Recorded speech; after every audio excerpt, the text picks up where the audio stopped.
So we are starting with chapter 2, that is Reshaping India's Political Map. So in this, we'll first give a quick NCERT reading and simultaneously we will write short notes in this side.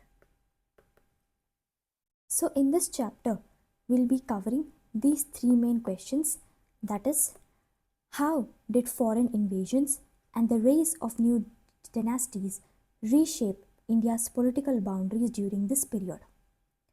And how did Indian society respond to invasions, and how did Indians' economy adopt during the time of political instability, and what impact this period have on the lives of the people? So in this chapter, we'll be answering these three main questions. This is the aerial view of Qutub Minar complex in Delhi.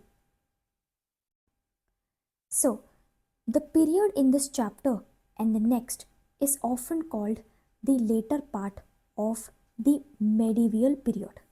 So, in this chapter and the next, we will be studying mostly about the medieval period.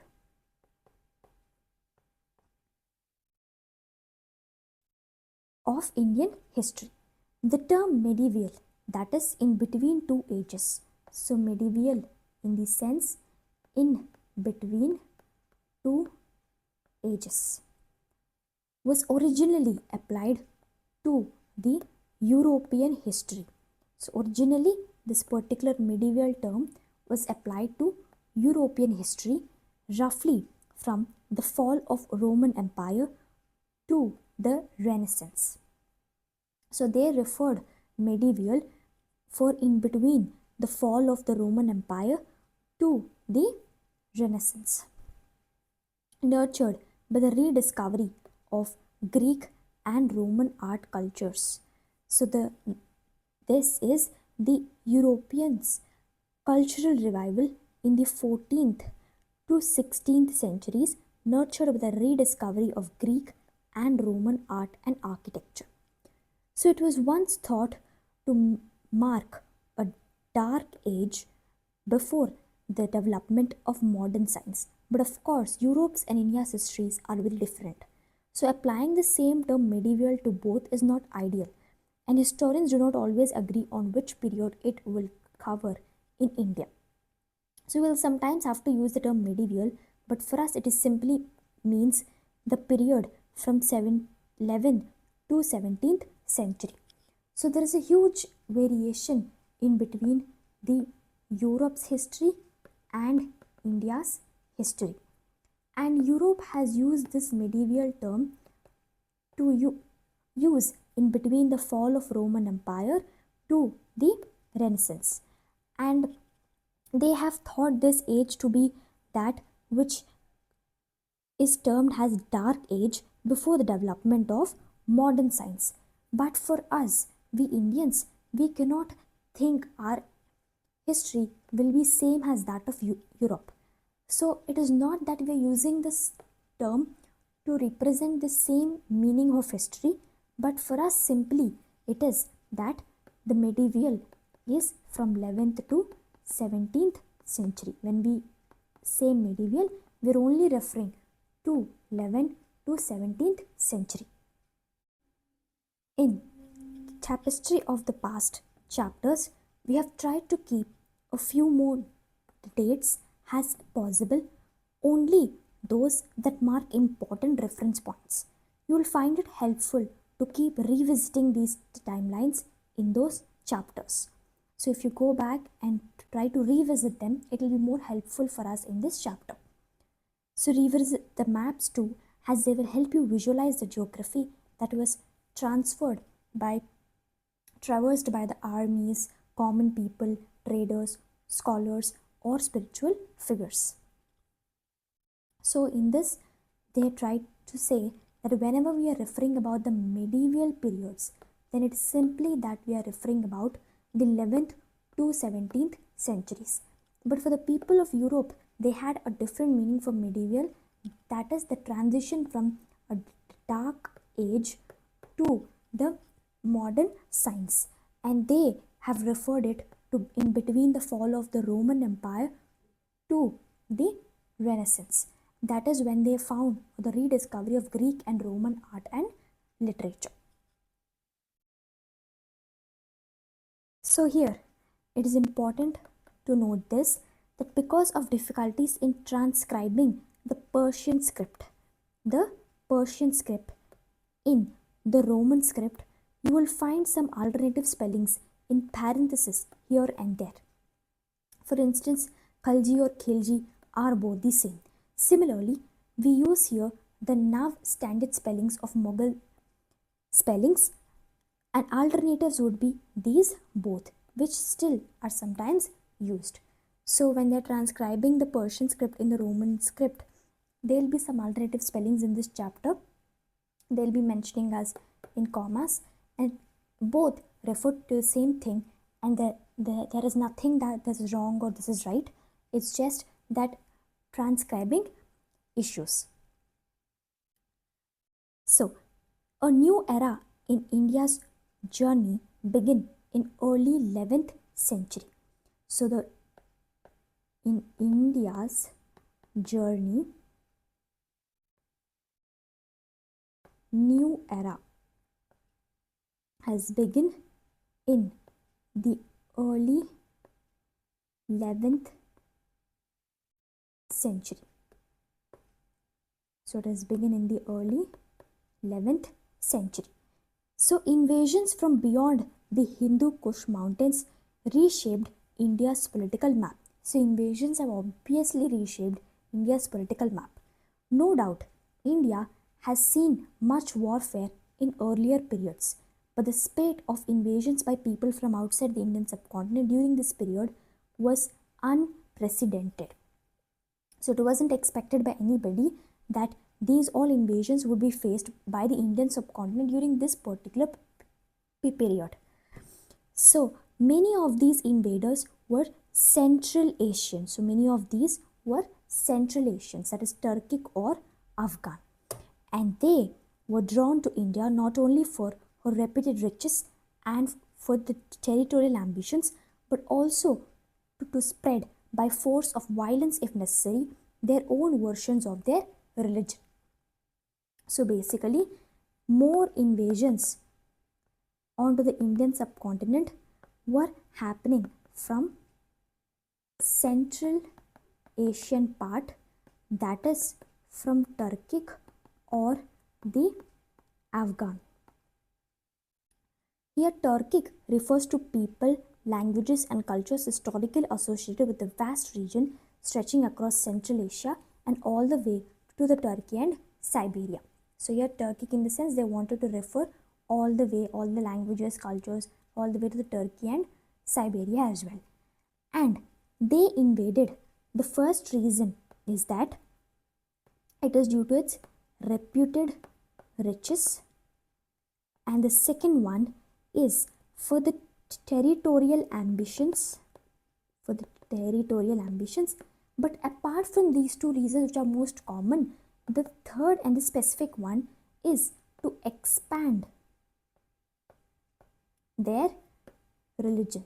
So they wanted to expand their religion, and therefore invasions were happening into the Indian subcontinent. Now, let us now explore in this chapter the ever-changing landscape of India from the 13th century onwards. So the new era in India's journey has begun in the 11th century, and the invasion started to happen mostly from Central Asia, that is Turkic or Afghan, and the reasons were the reputed riches, the territorial boundaries, expansions, and they also wanted to expand their religion. These were the most common and the possible reasons for invasions. So now we'll study about the ever-changing landscape of India from the 30th century onwards. So these are the comparisons of the territories under Tughlaq and the Lodhis and the regional powers in the south and east. We'll study in detail in the further upcoming things. So first, we'll be studying about the rise and fall of the Delhi Sultanate. So Sultanate in the sense, a territory ruled by a sultan, a title that some Muslim rulers adopt. So sultanate is the one which is ruled by sultan. So this is basically how the Muslim rulers have adopted their title to be sultan. So we begin our journey here with the Delhi Sultanate formed after the defeat in 1192 of King Prithviraj Chauhan, who ruled over the parts of northwestern India. So our first important point is Prithviraj Chauhan. King Prithviraj Chauhan has ruled over the northwestern parts of India, and he was defeated in this year, and after his defeat the Delhi Sultanate has begun. So it is important to remember this year. So King Prithviraj Chauhan used to rule the northwestern India, and he was defeated in this year, and this has given rise to the Delhi Sultanate has begun. So the Sultanate saw the rule of 5 successive foreign dynasties of the Turkic Afghan origin: the Mamluks or the slave dynasty, the Khiljis or the Khaljis, Tughlaqs, Saids, and the Lodhis. So basically there were 5. The first is Mamluks or the slave, and the Khiljis or the Khaljis, both are same as just transcribing things, and Tughlaqs, Saids, and Lodhis. While certain parts of northern India came under the control of Delhi Sultanate, neighboring kingdoms such as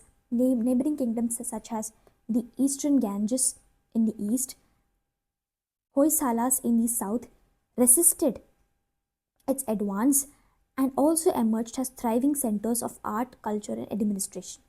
The city of Delhi also assumed a bigger role in the political landscape of northern India.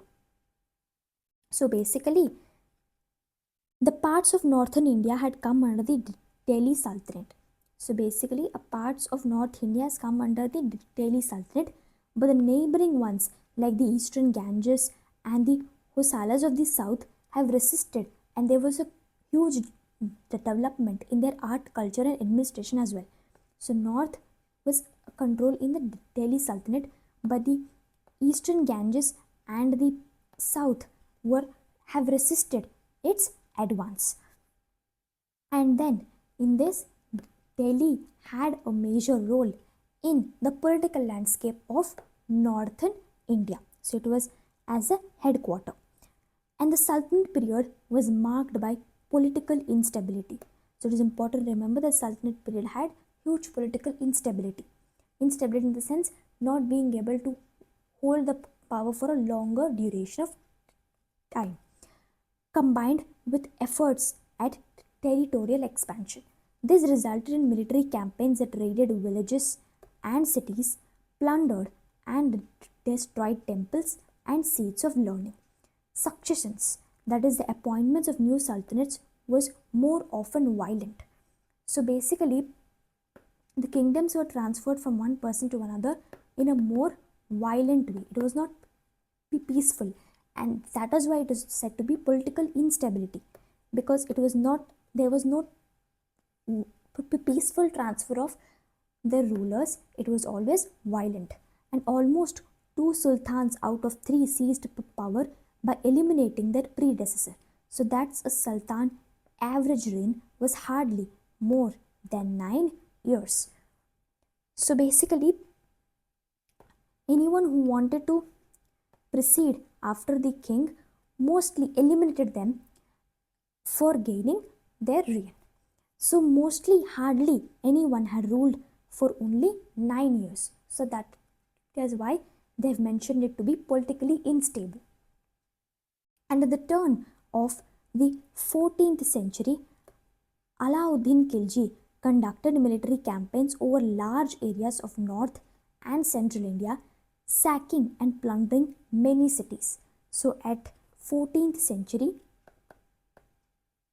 in the 14th century, there was the emergence of Alauddin Khilji, who has conducted many campaigns for expansion over large areas of North and Central India, sacking and plundering many cities. At the same time, he also repelled several invasions on Mongol forces who were trying to add India to the vast Mongol Empire.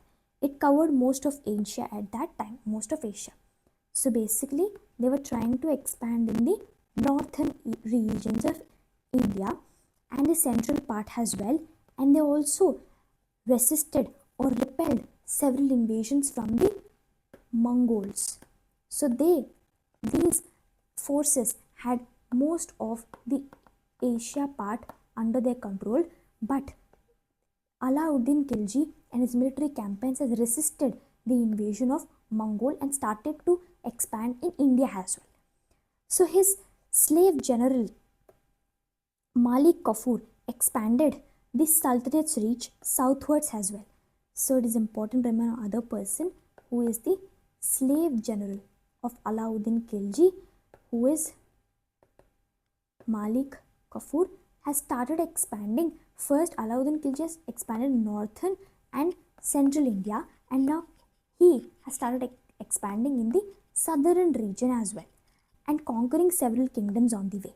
And their plundered wealth helped finance the Sultanate's enormous military apparatus. So when they have plundered, sacking of the temples, expanding on the villages and cities, they started to gather huge wealth, and that has helped them in their military campaigns for further expansions. And he has also attacked a number of Hindu centers such as Srirangam, Madurai, Chidambaram, and possibly Rameshwaram as well. So they have attacked a number of Hindu centers, namely these were named Srirangam, Madurai, Chidambaram, and possibly Rameshwaram as well. So few decades later, so now until now we have studied about Alauddin Khilji and his slave general Malik Kafur. So after a few decades later, or decade in the sense 100 years, after a few 100 years later, decade in the sense 10 years, sorry, Muhammad bin Tughlaq or Tughlaq ruled Delhi and expanded the Delhi Sultanate's territories further. So after Alauddin Khilji came the Muhammad bin Tughlaq, who had further expanded this territories further. And for the first time since the Mauryan Empire, most of the subcontinent was now under one ruler. So basically, firstly in the Mauryan Empire, whole of India used to be under one empire, in the Mauryan Empire. But later it has been made into various parts by invasions. And now after all these expansions, again under the leadership of Muhammad bin Tughlaq, we have found that the whole of India was under one ruler. Although this dominance was significant, it proved to be short-lived. Even though whole of India was under one ruler, but this wasn't too long. It was very short-lived duration. It was very short. Muhammad bin Tughlaq had ambitious schemes, but they were often poorly executed. So Muhammad Tughlaq was a very ambitious person, but his executions were not so well planned. And one such was moving his capital from Delhi to Daulatabad. So his first execution was, he has shifted the capital from Delhi to Daulatabad. This was one of his ambitious plan, and then called the Devanagari and present day the Sambhaji Nagar. So then it was called Devanagari and now it is present day Sambhaji Nagar. Perhaps he thought it was more central location could offer better control on the empire. So whole of India, we can see that the Delhi is northwest. So maybe he might have thought that a more central region would be more effective for his rule. The people were forced to travel over 1,000 kilometers, and few years later, as his plan has misfired, he shifted the capital back to Delhi. So many people had to travel over 1,000 kilometers. So he thought it was not such an effective plan. So he had to again move back to the old capital as well. So both transfers resulted in great loss of life according to some sources. So moving from Delhi to Daulatabad and from Daulatabad to Delhi has caused huge loss of life according to some of the sources, because it was a very troublesome process. So another instance was the introduction of token currency. So his other ambitious plan of Muhammad bin Tughlaq was introduction of token currency, where cheap copper coins were declared to be tokens and have the value of silver or gold coins. So he told he has introduced token currency as well. This was his second ambitious plan, that is token currency.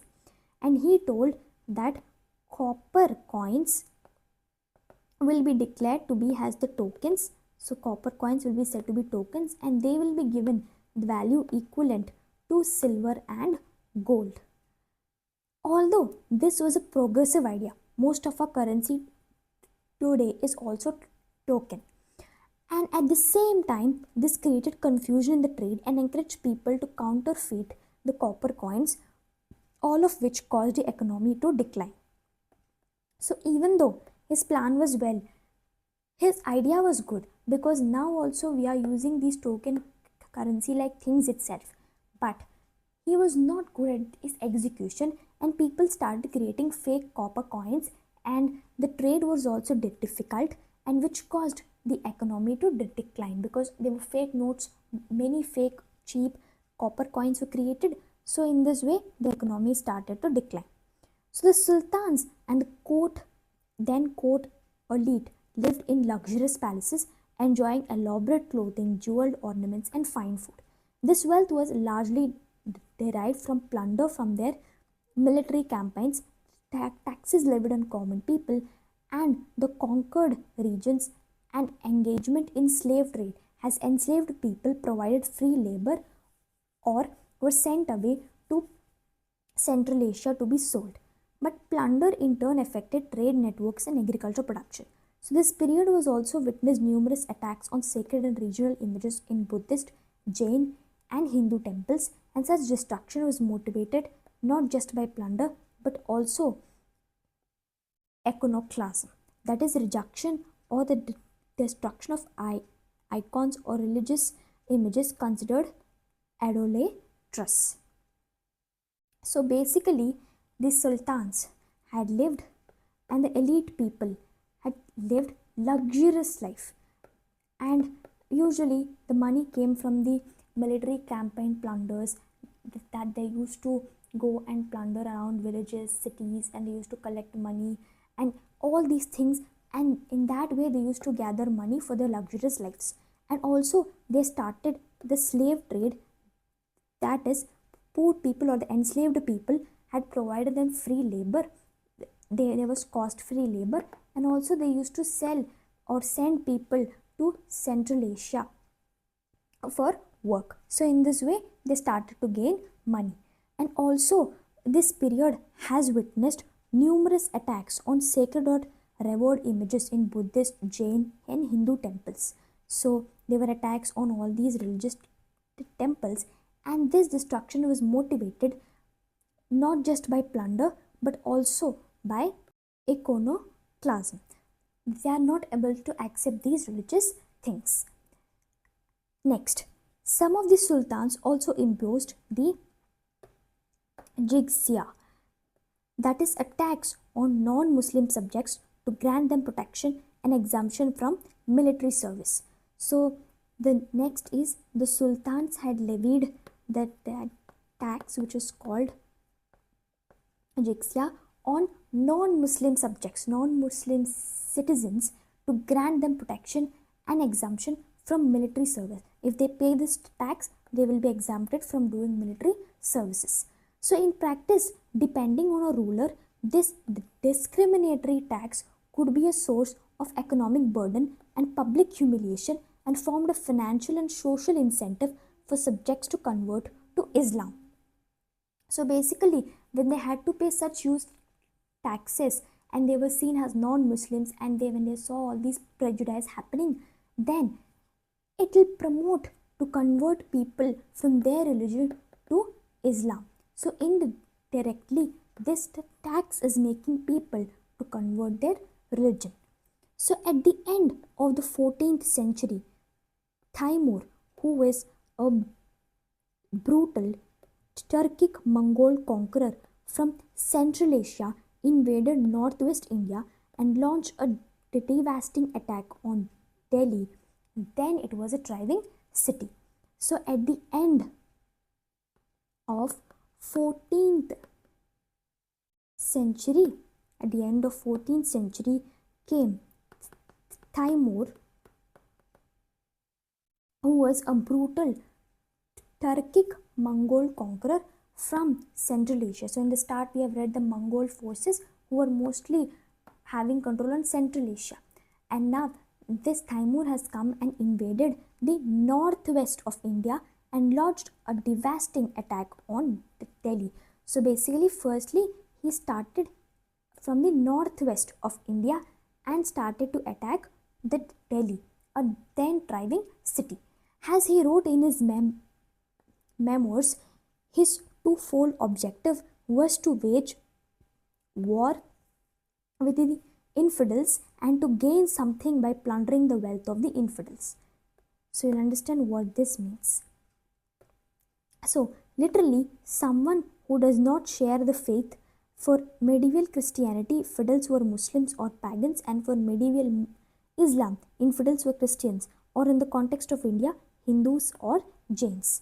So basically, Timur has written in his memoirs that his twofold objective was to wage war with the infidels and to gain something by plundering the wealth of the infidels. So basically, Timur has two objectives for his attack on India. His first objective is to have a war with infidels. Infidels are the people who are against the religion for this particular person. So if in this context we can see that Timur is Muslim, so he is against the other religious people in India, that is Hindus, Buddhists, Jains or Christians. So he is against this. So he wanted to declare a war on this. And his second perspective was he wanted to plunder the wealth of this place. So his first, he wanted to do war, and the second, he wanted to plunder wealth. That is, he wanted to steal wealth. Large numbers were killed or enslaved, and the city was left in ruins. So large number of people were killed and enslaved. Enslaved in the sense they will be used as free labor, or they'll be sent to other parts of the world to do work. They were sold, and the city was left in ruins. And Timur soon withdrew from India with huge plunder, leaving chaos behind. So after doing war and stealing on the wealth, he just moved away, leaving only chaos, a damaged place, and left. And in the aftermath, Lodis emerged. So Timur has come. He has invaded and he had took the wealth and left. And then came Lodis. So after the invasion of Timur, there was the entry of Lodis. Lodis emerged and established the last dynasty of the Delhi Sultanate. So by then, however, its territory has shrunk considerably in the face of increasing resistance from other states and kingdoms. So you have seen that at the time of Tughlaq, mostly whole of India was under one ruler. But now, when it has come down to the Lodis, we can see that their territory has shrunk. It has become small. It is due to the resistance or the invasions from other states or kingdoms within India itself. So their place has reduced. Their kingdom has shrunk a lot. So the resistance to the Delhi Sultanate. So throughout its rule, the Delhi Sultanate faced resistance from many quarters. So throughout this, there was political instability at each and every stage. And while many kingdoms fell into its net, it failed to subdue the Eastern Ganga kingdom. So even though it has been, while many kingdoms fell into its net, so many of the kingdoms have come under the Delhi Sultanate, but it failed in the Eastern Ganga kingdom of Kalinga, which included present day Odisha and the parts of Bengal and Andhra Pradesh. So now this Eastern Ganga kingdom of Kalinga is now in parts of Odisha, Bengal and Andhra Pradesh. So whole of Odisha and parts of Bengal and Andhra Pradesh as well. So one of its rulers in the mid 13th century, Narasimhadeva I, also spelled as Narasimhadeva, was noted for the military strength and cultural brilliance he brought to the kingdom. Apart from rippling multiple inroads of the Sultanate, he defeated the Delhi Sultanate's governor of Bengal. Partly to commemorate these victories, he built the phased Surya temple at Konark, which is present day in Odisha. So even though the Delhi Sultanate was able to capture most parts of India, but they were not able to capture the Eastern Ganga kingdom, that is the whole of Odisha, parts of West Bengal and Andhra Pradesh.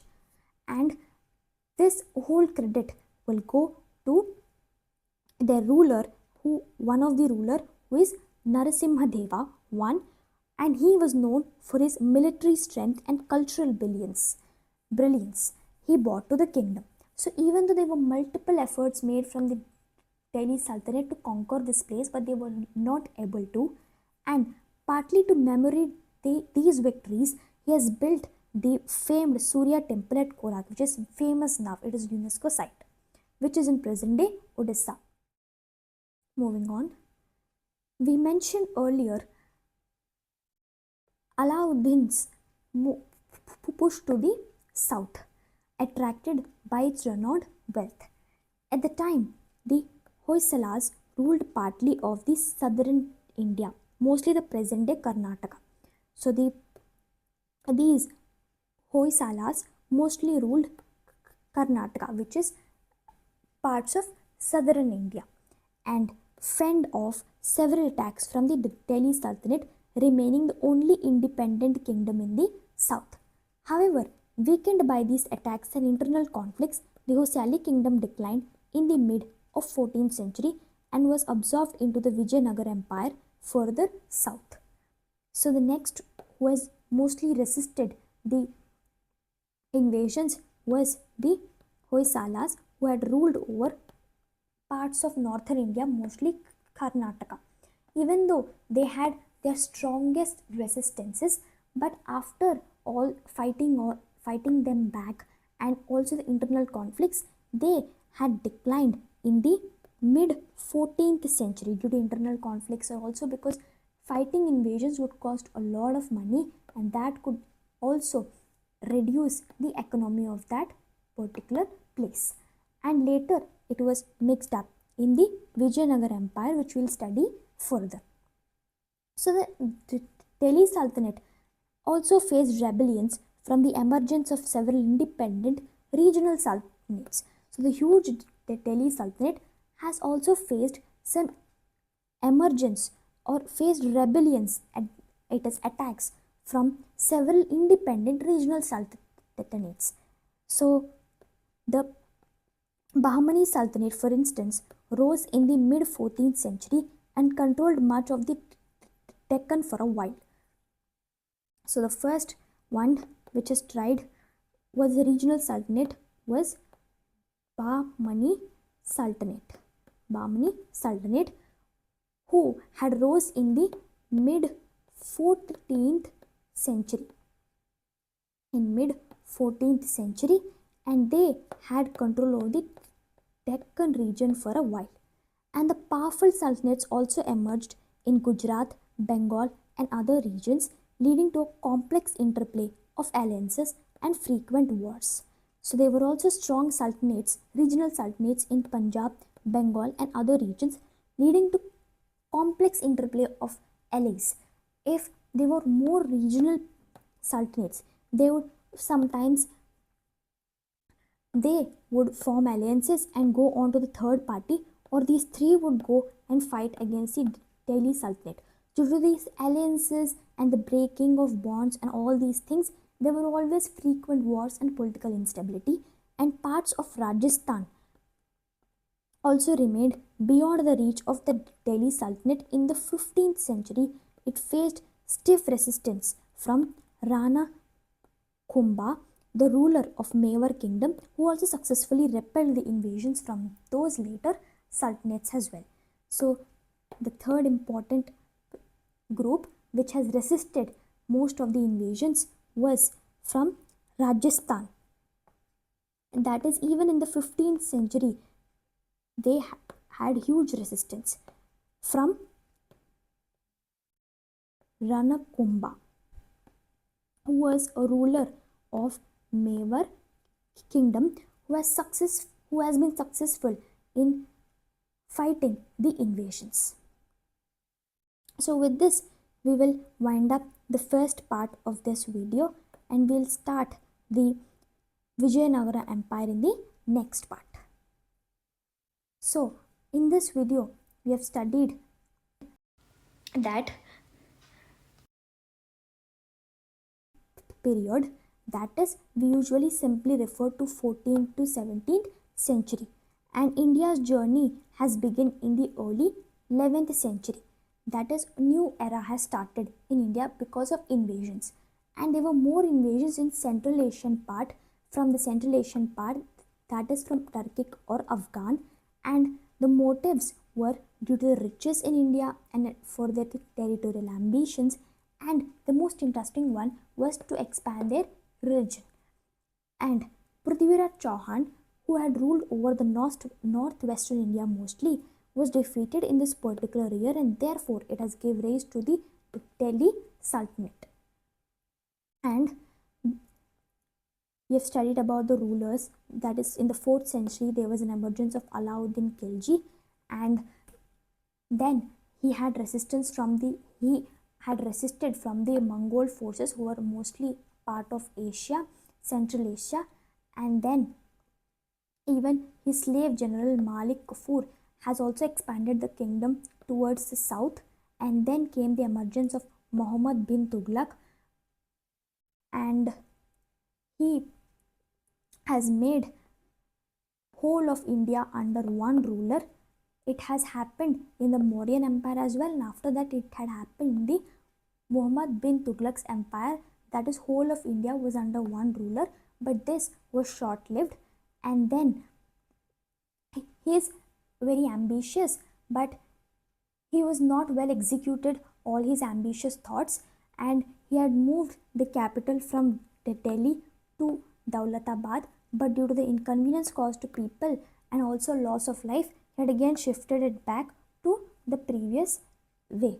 And then he has introduced token currencies, that is, he had made the cheap copper coins as tokens, and he has said to make them equal to the value of silver and gold, but this had increased the counterfeit tokens, so there was a decline in the economy, so had withdrawn this idea as well. And the sultanates had led luxurious lives because of plundering of cities and villages and also enslaved people. And then the sultans have also imposed jizya tax on non-Muslims for exempting them from military service, and this has promoted the conversion of many people to Islam. And at the end of 20th century, there was an emergence of Taimur, who was a brutal king, and he had two purposes for invading. He was a Mongolian ruler, and there were two purposes for him. He wanted to have war. The second one, he wanted to plunder the riches, and he wanted to do it on the people who do not follow his religion. So for instance, in India we have Hindus, Buddhists and Jains. So he came, invaded, took all the riches and left, and only left chaos in our place. And then came the entry of Lodhis, and Lodhis were the last people to be in the Delhi Sultanate, and many of them had successfully resisted from the invasions of the Delhi Sultanate One such was in the parts of Odisha, West Bengal and Andhra Pradesh, and the ruler was Narasimha Deva, and to commemorate his efforts he has also built the Konark temple, Surya temple, which is a famous site in Odisha.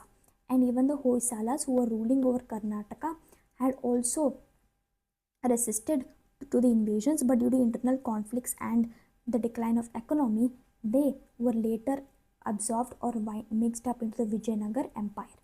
And the next, also there was an emergence of many regional sultanates, that is Bahmani Sultanate and many more sultanates in the mid 14th century, and they had fought with the Delhi Sultanate, and the Delhi Sultanate was always politically unstable because they were always fighting with further invasions, or they were resisting the attacks from outer sultanates.